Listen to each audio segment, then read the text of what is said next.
Oscar Valdez has one of the most incredible hook punches ever seen in the ring.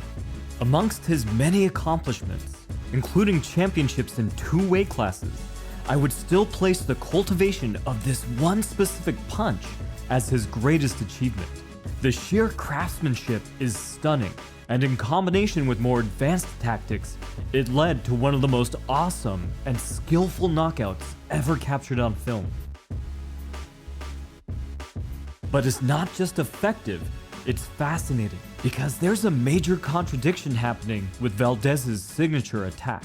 A question just screaming for someone a little too obsessed with all forms of martial arts to answer. And that is, how can such a wild, winding punch consistently sneak into the smallest cracks between his opponent's guard? How does he throw away every rule in the book in exchange for immense power, but still enjoy precision? Over and over, Valdez will throw wild haymakers that somehow split the opponent's guard, catching competitors where they would expect to be targeted by a straight punch. This actually comes down to 2 factors working together: the angle of his lead shoulder and foot upon impact, and the unusual way he unleashes his punch. Here we see Valdez stepping inside at an angle, as most boxers do, so they can connect to the side of the head. Mike Tyson took this idea to the extreme, moving his left side further away from his opponent so he could generate more power, like a rear hook.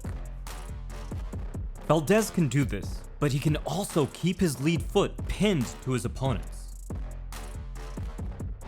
This is more reminiscent of a foot position you'd expect while throwing a jab or a much shorter, tighter hook. Now with his lead foot close to his opponent's, he can easily slip outside of his opponent's jab.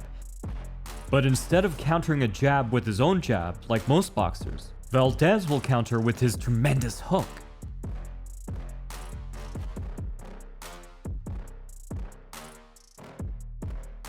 Here we could tell by the opponent's defense that he was clearly expecting a counter jab, but instead... But how does this work when an opponent is expecting a hook punch? Opponents with sharp defense will cover block in time to protect the side of their head. This is where most hook punches land, on the temple, cheek, or side of the jaw, or many times with wide hooks to the back of the head, intentional or not. But using the correct defense against Valdez will get you punished. If Valdez was positioned to the side, then these would be the only targets he could reasonably expect to reach, as we see here. But with his foot and shoulder aligned down the middle, he can take a much more direct angle. And to be totally clear, it's not the narrow position itself that lets him do this. Both fighters can be in a very wide stance, and so long as Valdez's lead foot and shoulder is lined up enough with his opponent's center line, he could land down the center. While many talk about the amazing variety great boxers had in their jabs, like Muhammad Ali targeting either eye or the stomach, few try to cultivate this in their power blows, like Valdez. Upstairs and back downstairs. Valdez compounds these defensive issues for his competitors by throwing terrific liver blows too. And because Valdez winds up his hooks at the start, it's even harder to tell. Which brings us to the second factor, the way that Valdez throws the punch itself. Valdez's knockout hooks are usually long-range hooks, so the tail end of the arc can slip right inside of the opponent's guard. He also has an unusual trajectory, loading his punch up far behind his back, then going over and down, much as Frazier used to do. That's why another way to think of this kind of punch would be as a straight-armed lead overhand. So his position, distance, and trajectory explains how he sneaks the hook in. But how does he generate such tremendous power? There are once again 2 big factors here. The first is using footwork to generate momentum. Valdez likes to use a Dempsey drop step for his hooks and jabs, lifting his foot high to stomp down, falling into his punch and catching himself with his fist on their face. Or he'll go even more extreme and shuffle into his jabs and hooks. Having such an impactful jab establishes enough of a threat to really keep the pressure on most opponents. Here Valdez throws a jab. In response, his opponent parries, ducks, and counter jabs. But because Valdez shuffles out of the jab, he's close enough to take advantage of his opponent's crouch with an uppercut. I also wouldn't be surprised if he was left-handed. The second factor when it comes to power is how far Valdez allows his hand to drag behind him, pulling his arm forward with his lead shoulder so it can snap forward like a rubber band. This takes advantage of something called the stretch-shorten cycle, and kinesiologists have spent a lot of time studying how it impacts pitching in baseball and a bunch of other techniques in sports. It can generate a lot of additional speed, but if you want to try it for yourself, get a competent coach and have them show you how to warm up, or you will pull something.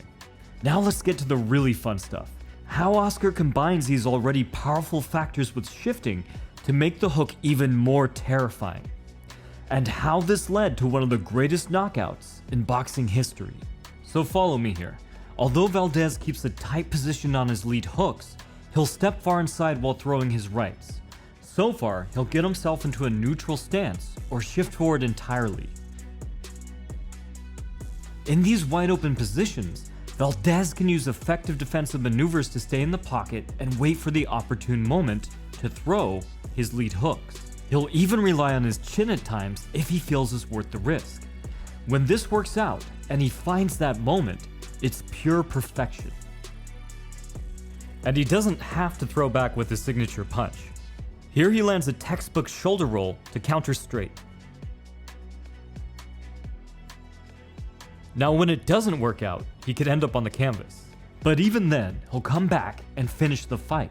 It's not a principle I would encourage you to emulate, but it's definitely one I'll eagerly watch while on the edge of my seat. Valdez's shifting can definitely put more power into a follow-up shot, as we see here.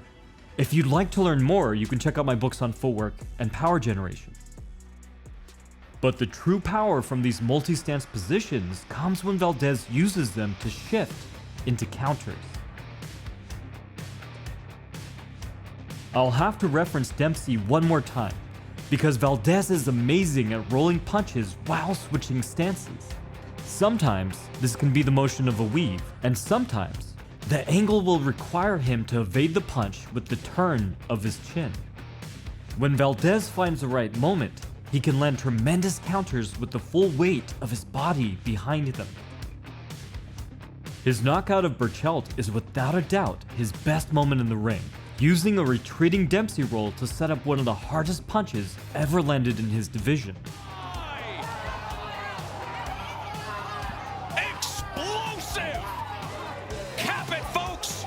Valdez weaved under a left hook, rolled a right hook by turning his head the opposite way his shoulders were moving, while shifting back to southpaw, then ducked while shifting back one last time to orthodox to land his signature left.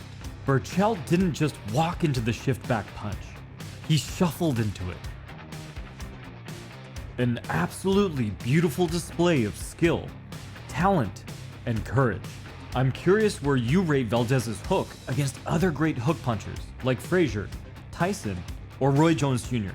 And as always, let me know any other fights, fighters, or techniques you'd like to see a video about. From the Modern Martial Artist, this has been David Christian, wishing you happy training.